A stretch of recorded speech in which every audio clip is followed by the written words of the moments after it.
Okay. It is the 27th of June today, and I've got a door on this thing. I've got it all enclosed so the critters like the deer can't get in here anymore.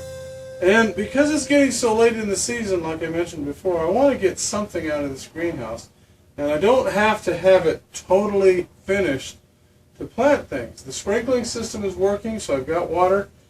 So what I'm going to do now is I'm going to till this up a little bit and probably try to plant some stuff. I've still got to put some panels over here on this side, so I really can't be planting here because I'll be stepping all over them when I'm trying to install it. But all here and back here, it's all covered, so I don't need to step in there again. Excuse me. So what I'm going to do is try to till this up a little bit and plant a few things. Like, I think I want to plant some corn and some tomatoes and some melons, like watermelon, cantaloupe, and things like that.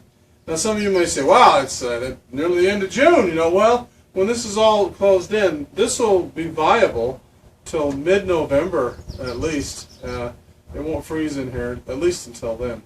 So, you know, those kind of crops, I still have time to do it. That's the beauty of a greenhouse. It basically lengthens your season a lot. So, I'm going to start doing that, and for now, I'll turn on my homemade electric rototiller. I've got a video on this that you can look on one of my sites, but it's an old rototiller that a friend of mine gave me, and it had a gas motor on it, and when I was using it, it was really old at the time. And when I was using it, it threw a rod, and so I let it sit for a long time somewhere. And then I got the idea when I had the other greenhouse that, you know, you like to till it up sometimes, but you can't have a gasoline-driven engine in there because you get gassed out. But an electric one, you can, so I bought this electric motor and put on it, and boy, it works great. But anyway, so I'm going to start tilling up here, and here we go.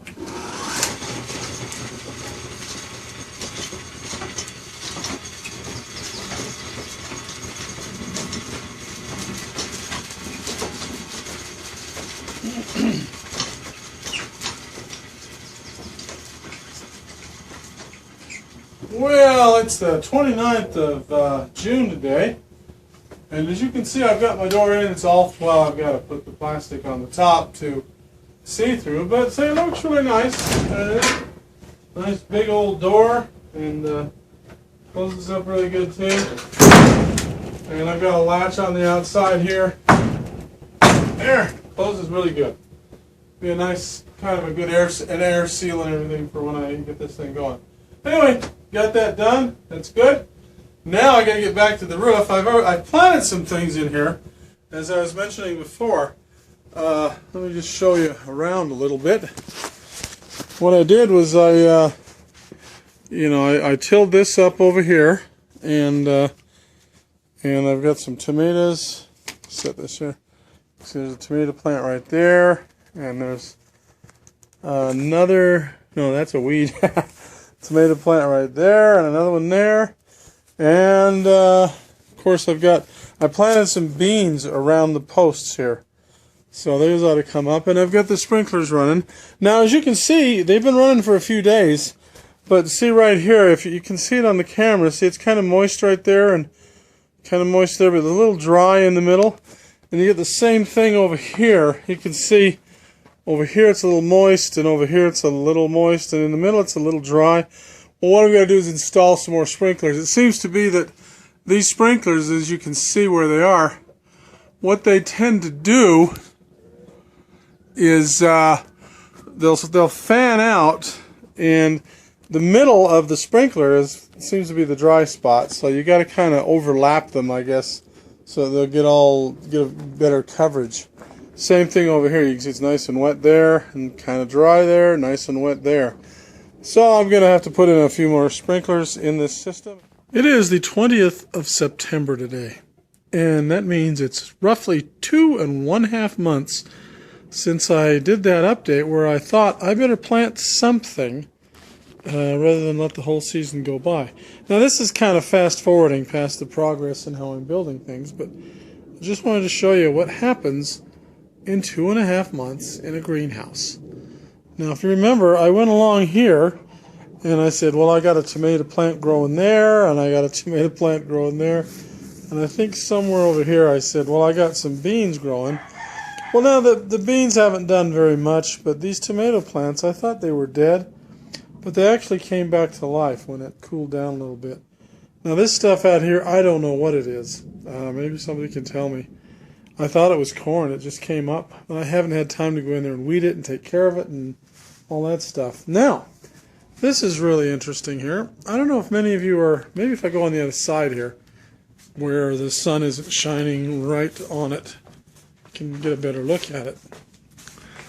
But if you remember, I showed you these grapes that were barely just poking their heads above the ground. And there was really nothing here except just some sticks poking out of the ground 2.5 months ago.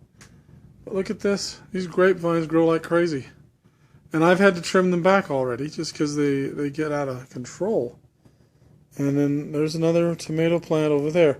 Now, if you remember that little sequence about my rototiller, my electric rototiller, this guy right here, well, over here is where I was rototilling, and 2.5 months ago, and I planted this corn 2.5 months ago.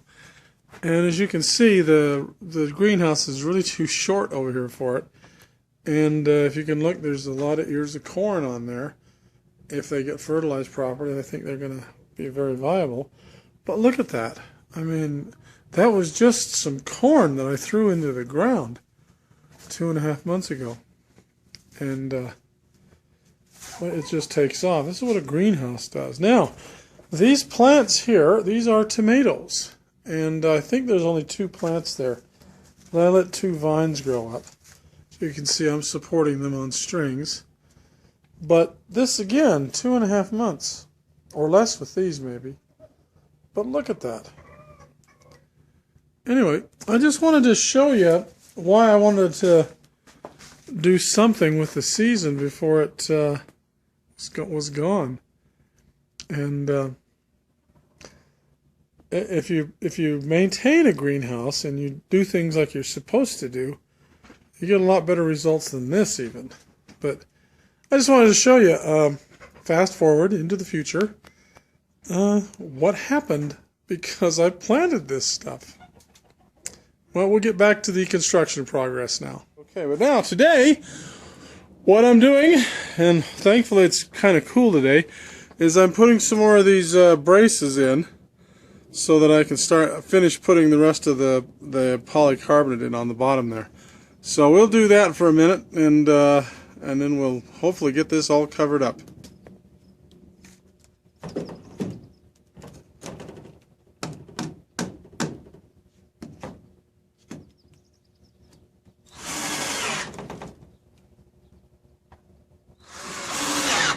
Now what these are for, these boards, is that, let me show you here, let me get the camera. Like I explained before, I've got 12-foot pieces of polycarbonate coming down and then about here. Now, I've got another little space here to go, and so I've got to cover that too. Now, the problem is this polycarbonate ends right here and there's nothing here to secure it to. So what I've got to do is put a board or something here so that when I put another piece of polycarbonate up under here, that there is something to secure it to. So that's what I'm doing. As you can see going down the line here, I've got them all put in down there. What I've got to do is get this one and all of these put in, and then I can start putting in the polycarbonate and take care of that.